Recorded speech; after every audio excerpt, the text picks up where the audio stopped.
सबुठे कार्यक्रम चलुची आज दिन में आज भुवनेश्वर बैठक बसी भुवनेश्वर सभा तल स्तर को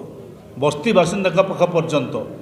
आमर कांग्रेस पार्टी लेकिन ये वार्ता पहुँचेब एवं ए स्पेशल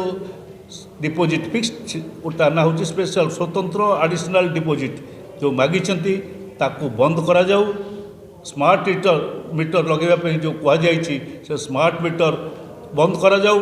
कारण भुवनेश्वर सबू साई बस्ती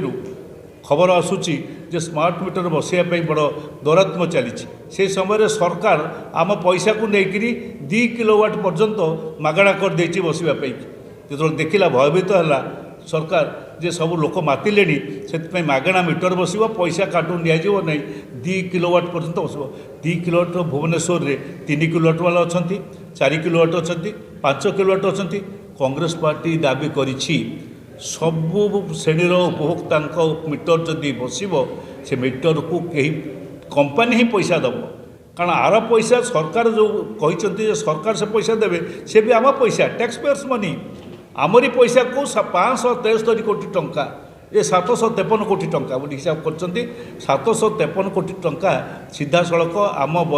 बजेट्रु आम पैसा नहीं बांटी टाटा कंपनी की साहाय्य दौरान आम यहाँ दृढ़ भाव में विरोध करुचु कारण आमरी पैसा आमको देकर बहादुरी देखा ये सरकार बंद करूँ एक दाबी करुचु कारण टाटा कंपनी आपको जोगे दि जाऊ मु आपन को पचारुछि आपण मैंने आम समस्त जो जाऊँ बजार को परिवा किणवाई जहाँ जिनस किणवाई जाऊँ आम कौन सांगे तरुजु नहीं जाऊँ तराजु धरिकी जाऊँ ना आम कहूँ जे सी कही दुकानी जे तुम तराजु किणिकी आण बा तुम सरकार तराजु दिंतु अद्भुत कथा राज्य में घटुची आम सी बिक्री कर आम किणु अथच विक्रेता आमको कहूँ आमर तराजु आम घर लगे व्यवस्था ताकू से तराजुर पैसा सरकार दौर